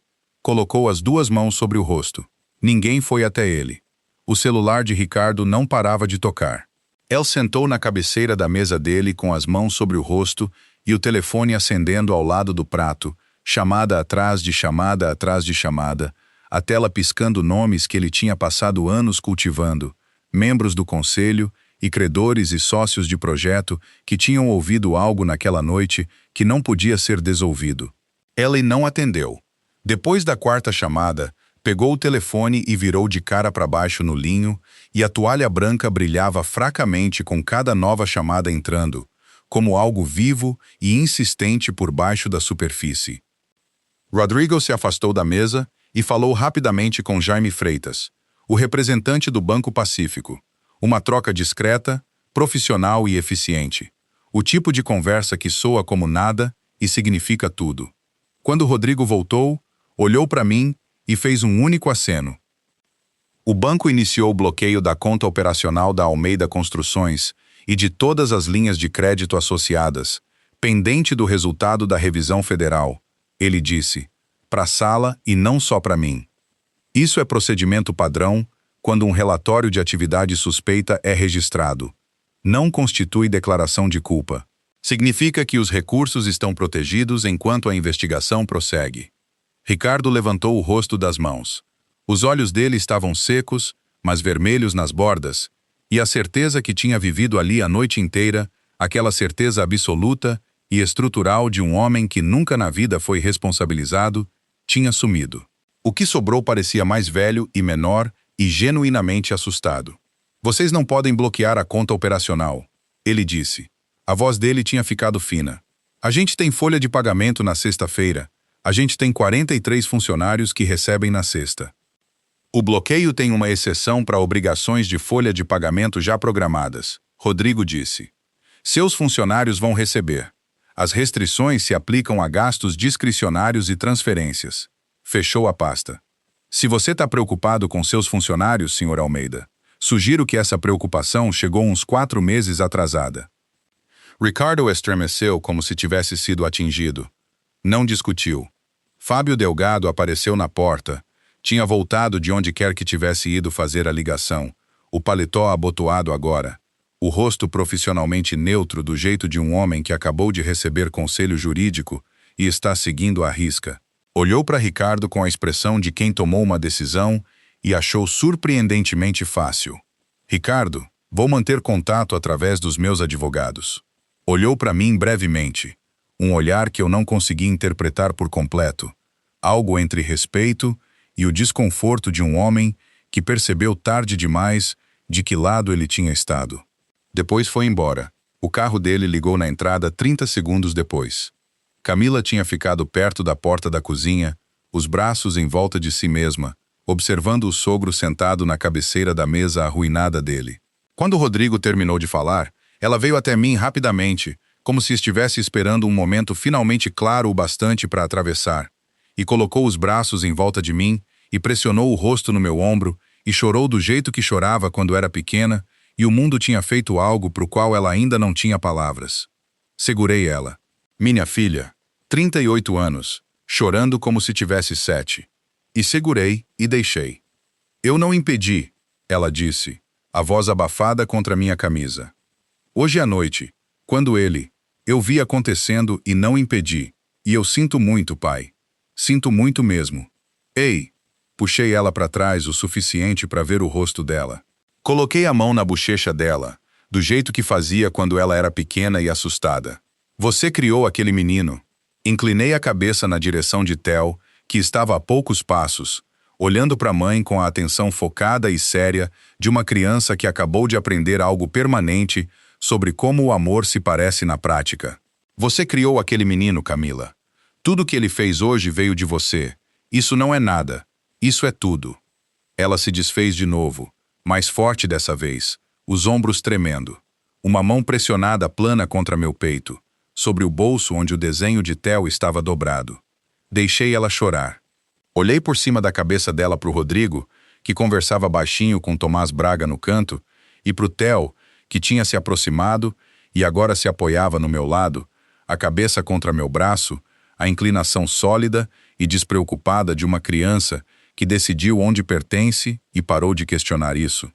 Depois de um momento, eu disse baixinho, tem uma coisa que preciso contar para vocês dois. Camila se afastou, enxugou o rosto com o dorso da mão. Theo levantou os olhos. Há 4 meses, eu disse, eu abri um fundo separado e irrevogável para você e para o Theo, independente do fundo Vieira Patrimonial, independente de qualquer coisa ligada à Almeida Construções ou ao seu sogro. Olhei para Camila diretamente. A casa de vocês, o financiamento, a escritura. Ou pedi para o Rodrigo quitar o financiamento 6 semanas atrás e transferir para o fundo, limpo, sem restrição nenhuma. O Ricardo não pode tocar nisso. O que quer que aconteça na investigação, o que quer que venha de decisão judicial, essa casa pertence a você e ao Theo, e não pode ser alcançada por nada disso. Camila me fitou. A boca dela abriu e nada saiu por um momento. Pai, você não vai perder sua casa, eu disse. Eu precisava que você soubesse disso antes de qualquer outra coisa. Seja lá o que mais essa noite for, você não vai perder sua casa. Ela pressionou as duas mãos sobre a boca. Os olhos dela se encheram de novo, mas diferente dessa vez. Não luto, não medo, mas o alívio particular de uma pessoa que vinha aprendendo a respiração há mais tempo do que percebia e finalmente foi avisada que pode parar. Theo puxou minha manga. Olhei para baixo para ele. Vou, ele disse com grande seriedade. Você planejou tudo isso? Olhei para esse menino, a camisa para fora, os olhos vermelhos, a gravidade completamente sem diminuir, e senti algo se mover em mim, que era grande demais e velho demais para ter um nome simples. Eu planejei a parte que eu podia, eu disse a ele. O resto foi você. Ele pensou naquilo com cuidado, depois balançou a cabeça uma vez, como se estivesse arquivando aquilo. Ricardo tinha se levantado da cadeira. Atravessou a sala em minha direção com um movimento incerto e trabalhoso de um homem cujas pernas não estavam cooperando totalmente e parou a poucos passos. De perto, ele parecia alguém a quem tinham tirado algo estrutural. Ronaldo. A voz dele saiu áspera. Eu quero. Não hoje, Ricardo. Minha voz não foi indelicada. Só terminou. Hoje acabou. Ele ficou parado ali por um momento. Depois assentiu com o aceno mais pequeno e mais derrotado que eu já vi de um homem que passou 64 anos se recusando a ser derrotado. E virou e saiu da própria sala de jantar. O celular de Rodrigo vibrou 2 vezes seguidas. Ele olhou para a tela, leu alguma coisa e levantou os olhos para mim com aquela expressão particular que reservava para momentos em que um plano tinha se executado exatamente como projetado. Não triunfo. Rodrigo Cardoso não fazia triunfo, mas uma satisfação focada e contida que eu tinha aprendido a reconhecer ao longo de 22 anos trabalhando juntos. A liminar saiu, ele disse. Medida cautelar protocolada há 2 semanas na Justiça Federal, sustentada pelo relatório pericial completo, os registros bancários, a documentação do Tomás Braga e os metadados da assinatura eletrônica. Uma liminar federal é uma ordem de emergência. Pode ser concedida no mesmo dia em que é protocolada, se a evidência atingir o limiar, e a nossa tinha atingido com folga. A juíza designada vinha analisando desde a tarde daquele dia. Quem assinou? Perguntei. Rodrigo olhou o celular de novo. A juíza Patrícia Ramos. Deixei aquilo pairar um instante. Patrícia Ramos tinha sido defensora pública recém-formada no Fórum da Barra Funda no verão, em que eu tinha 24 anos e trabalhava numa obra a 3 quadras do prédio do tribunal. Nos conhecemos numa lanchonete popular ali perto. Ela estava almoçando sozinha, lendo um processo, e eu perguntei se o lugar ao lado dela estava livre, porque o restaurante estava cheio. Conversamos por 40 minutos sobre nada em particular e tudo em geral, do jeito que jovens conversam quando ainda estão decidindo quem vão ser. Não mantivemos contato. A vida seguiu em direções separadas. Mas eu tinha acompanhado a carreira dela do jeito que se acompanha a carreira de gente que impressionou a gente quando era jovem, e Patrícia Ramos tinha se tornado exatamente a juíza que eu teria esperado que ela se tornasse. Meticulosa, inabalável e constitucionalmente incapaz de ser movida por qualquer coisa que não fosse a evidência na sua frente. Eu não tinha ligado para ela. Não tinha contatado ela. O sistema de distribuição da Justiça Federal atribui juízes por rodízio, e eu não tinha controle sobre quem receberia nosso pedido.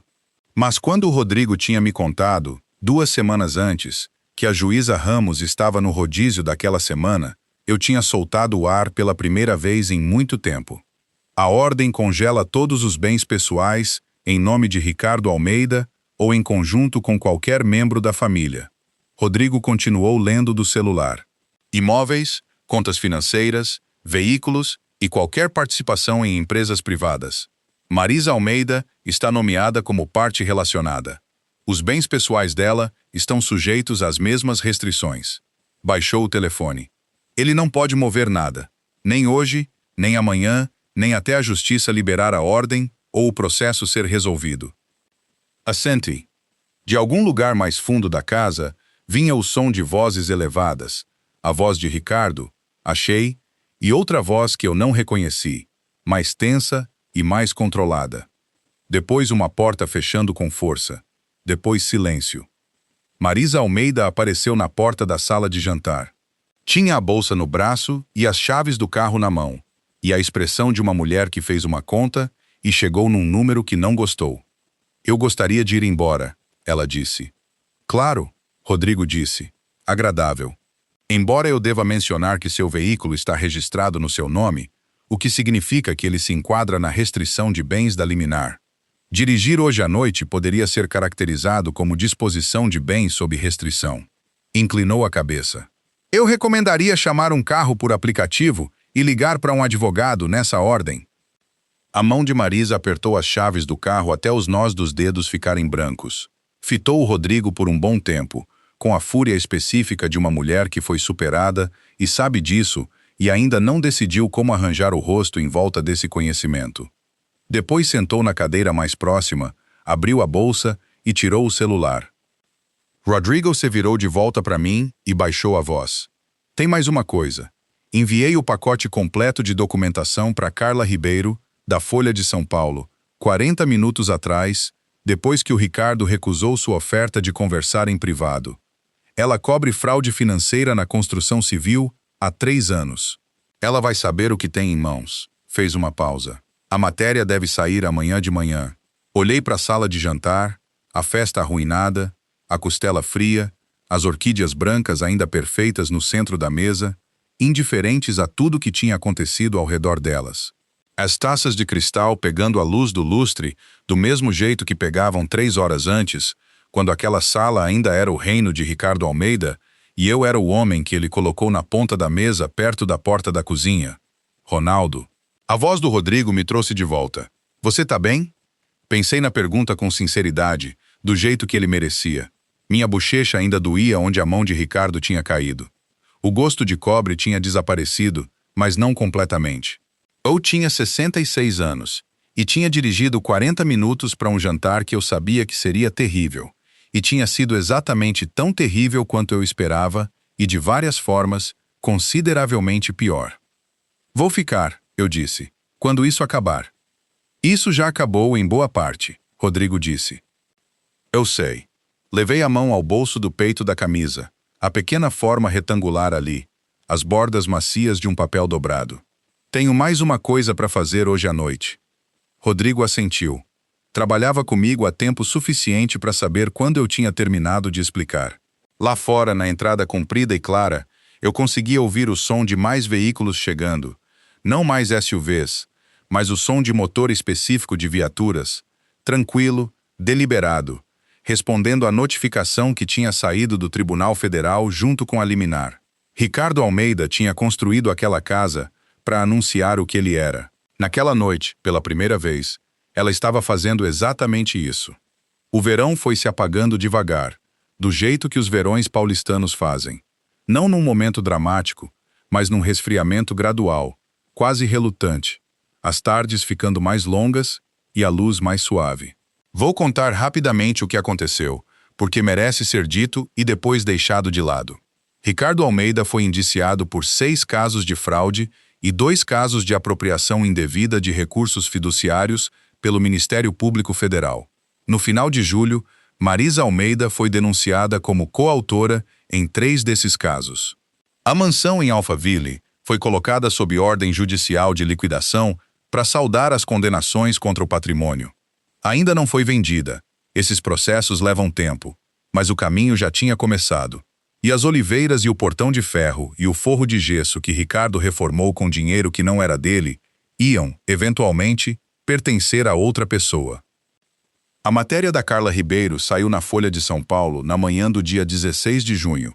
Até o meio-dia, já tinha sido repercutida pelas outras agências de notícia. À noite, era assunto nacional. A manchete era precisa e sem drama, do jeito que é o bom jornalismo. Executivo da Construção Civil de Alphaville enfrenta acusação federal após confronto no Dia dos Pais. O nome de Ricardo Almeida aparecia no primeiro parágrafo. O meu só aparecia no 14º. Eu tinha pedido isso especificamente para Carla. Ela atendeu. Diego firmou um acordo de não persecução penal com o Ministério Público Federal no início de julho. Forneceu tudo: e-mails, contratos, mensagens, uma ligação gravada que ele mesmo fez por iniciativa própria 3 semanas antes do Dia dos Pais, quando finalmente entendeu a forma do que o pai estava fazendo. Foi minucioso. A advogada dele, do escritório do Rodrigo, como oferecido, me contou que o Diego tinha sido a testemunha mais cooperativa que ela já tinha trabalhado em 15 anos de atuação federal. Ele trabalhava agora numa construtora de médio porte em São Bernardo. Gerente de projeto, o mesmo cargo que tinha na Almeida Construções. O mesmo trabalho, pessoas diferentes. Camila me contou que ele chegava em casa cansado, mas não mais oco do jeito que ficava antes, que estava dormindo melhor, que o Theo tinha voltado a ir nos joguinhos do fim de semana com ele. Rosana e eu conversamos uma vez, brevemente, por telefone, no início de agosto. Foi uma conversa decente, nem calorosa, nem fria, só honesta do jeito que conversas conseguem ser honestas quando as duas pessoas pararam de precisar de alguma coisa uma da outra. Ela estava ficando com a irmã em Curitiba, por enquanto. Disse que estava pensando. Eu disse que parecia certo. Deixamos assim. Mandei uma mensagem para o Padre Geraldo na manhã seguinte ao Dia dos Pais. 3 palavras. Você tinha razão. Ele respondeu 4 horas depois com 6. Eu sei. Café quando você quiser. Fomos no sábado seguinte. Mesma lanchonete na avenida. Mesmo café horrível. Conversamos por 2 horas. Ele não disse eu te avisei, que era um dos muitos motivos pelos quais eu o conhecia há 40 anos. Tudo isso é o registro, o balancete, os fatos que podem ser ditos em frases e arquivados e citados. O que não pode ser arquivado é o que aconteceu numa terça-feira de fim de tarde, na segunda semana de setembro, quando o ar finalmente tinha ficado ameno, e eu estava sentado na varanda da minha casa em Itaquera, com uma caneca de café esfriando nas mãos. Theo saiu pela porta de tela e deixou ela bater atrás dele do jeito que sempre fazia. Eu tinha parado de comentar. Se jogou na cadeira do meu lado com o peso completo e despreocupado de uma criança que decidiu que onde quer que você esteja é exatamente onde ele quer estar. Ficou quieto por um momento. Não um silêncio incômodo, o silêncio de uma pessoa que tem algo a dizer e está decidindo como dizer. Vou, ele disse. Fala, campeão. Puxou os joelhos até o peito e enrolou os braços em volta deles, olhando para o quintal onde o Jasmim estava voltando a subir pela cerca depois de ter recuado no calor. Por que você nunca contou para ninguém que tinha todo esse dinheiro? Tipo, nem para a mãe, nem para Rosana, nem para ninguém. Olhei para o quintal. A luz da tarde fazia o que a luz da tarde faz em setembro em Itaquera, ficava dourada, e depois âmbar, e depois aquele tom particular de rosa que dura uns 4 minutos, e depois some. Quando sua bisavó Marta era viva, eu disse, ela costumava dizer que dinheiro é um espelho. Aponta para as pessoas e você vê exatamente aquilo que elas estão buscando. Enrolei as 2 mãos na caneca. Eu não queria ver isso. Eu queria ver as pessoas. Theo pensou naquilo com a seriedade que trazia para tudo. Mas você viu de qualquer jeito, ele disse. No jantar. Vi e eu disse. E a avó Rosana? Ele se conteve. Olhou para mim de lado, checando se aquela era uma porta que eu queria aberta. Pode perguntar, eu disse. Ela te amava do jeito que você era de verdade, ou só do jeito que ela achava que você era? Respirei o jasmim e o ar esfriando e o silêncio particular de uma terça-feira de setembro, num bairro onde as pessoas estavam dentro de casa fazendo jantar e a rua estava vazia e a luz fazia aquela coisa de 4 minutos acima da linha da cerca. Eu acho que, eu disse com cuidado, ela amava quem ela achava que eu era, e acho que essas 2 coisas ficaram parecidas o suficiente por tempo suficiente para nenhum de nós 2 notar a diferença até que isso importasse. Olhei para ele. Isso não é culpa dela e não é minha culpa. Às vezes as coisas só mostram o que são quando a pressão chega. Theo assentiu devagar, esticou o braço e deu 2 tapinhas no meu braço, o mesmo gesto que tinha feito naquela noite na mesa de jantar. O consolo antiquado de um menino de 10 anos que decidiu ser responsável pelo bem-estar emocional do avô. Eu não preciso que você seja rico, vô, ele disse.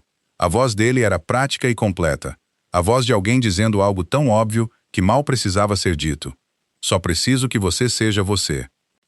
Minha garganta apertou do jeito que vinha apertando o verão inteiro, em momentos inesperados, no supermercado, na estrada, parado na cozinha às 6 da manhã com a cafeteira ligada e a casa quieta e o peso completo de tudo que tinha acontecido se assentando na forma definitiva dele.